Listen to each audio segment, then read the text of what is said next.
हाल ही में नैना का विवाह हुआ था और उसने अपने पति और ससुराल वालों के साथ एक जॉइंट फैमिली में रहना शुरू कर दिया था। कुछ दिनों के बाद उसे पता चला कि वह अपनी सास के साथ नहीं रह सकती।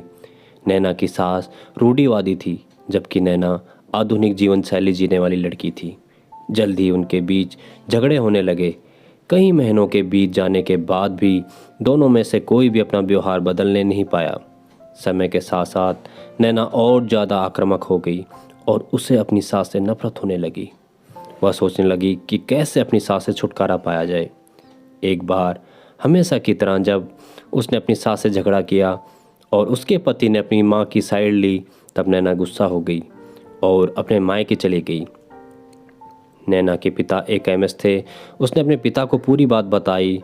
उसने अपने पिता से कहा कि उसे कुछ जहर दे ताकि वह अपनी सास के खाने में मिलाकर उससे छुटकारा पा सके, नहीं तो वह अपने पति के घर वापस नहीं जाएगी। नैना के पिता को यह सब जानकर काफ़ी दुख हुआ और उन्होंने अपनी बेटी से कहा, अगर तुम अपनी सास को जहर देती हो तो तुम और मैं दोनों जेल जाएंगे। ऐसा करना ठीक नहीं है। लेकिन नैना सुनने और समझने की हालत में नहीं थी। आखिरकार उसके पिता ने कहा, ठीक है, जैसा तुम चाहती हो वैसा ही होगा, लेकिन मैं तुम्हें जेल में नहीं देखना चाहता। उसके पिता अंदर से पाउडर लाए और कहा, हर दिन जब तुम दोपहर का भोजन या रात का भोजन करते हो तो अपनी सास के खाने में इसे मिला देना। इससे धीरे धीरे कुछ महीनों में वो मर जाएगी और लोग सोचेंगे वह प्राकृतिक रूप से मरी है।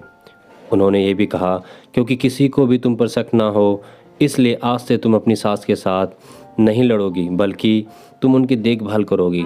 भले ही वो कुछ भी कहे, तुम गुस्से से बात नहीं करोगी और हमेशा शांत रहोगी। नैना सहमत हो गई और अपने ससुराल वापस आ गई और अपने पिता की सलाह के अनुसार उसने अपनी सास के खाने में पाउडर मिक्स करना शुरू कर दिया और बड़े ही प्यार के साथ बात करना शुरू कर दिया। समय में बीतने के साथ साथ नैना की सास का नेचर भी बदलना शुरू हो गया, क्योंकि नैना अब अपनी सास की बहुत देखभाल करने लगी थी। इसलिए उसकी सास भी उसके प्रति विनम्र होने लगी और प्यार से बात करने लगी।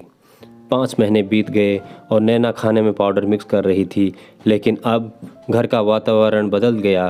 कोई झगड़े नहीं थे, दोनों एक दूसरे की तारीफ करते। अब ऐसा लगता था मानो दोनों का रिश्ता माँ और बेटी का रिश्ता हो।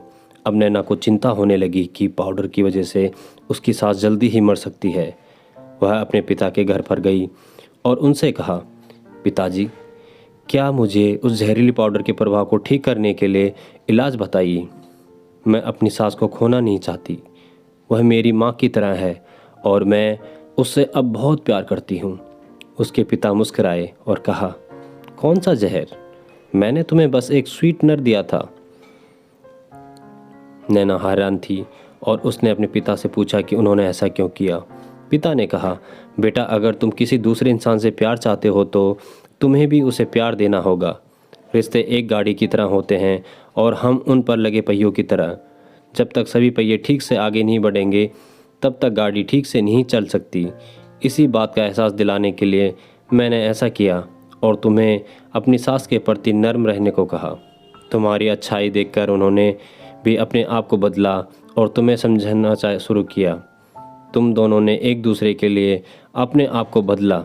यही कारण है कि तुम अपनी सास के लिए आज मेरे पास भागते हुए आई हो।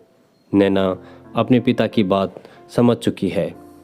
और आप दोस्तों, उम्मीद करता हूँ कि आपको ये कहानी पसंद आई होगी।